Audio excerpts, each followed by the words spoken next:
सपना के रानी तोर माया दीवानी दिन रात तोर नाव ले गाथे मोर कहानी मोर सपना के रानी आधे जवानी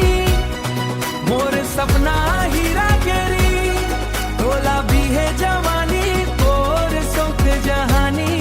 तोर बिना सुलागे मोर ये जिंदगानी माया दिगानी पहली नजर में जब तोला देख्या दिल के धड़कन बढ़ घेरे तोर हंसी के जादू ए सजनी मोला अपन बना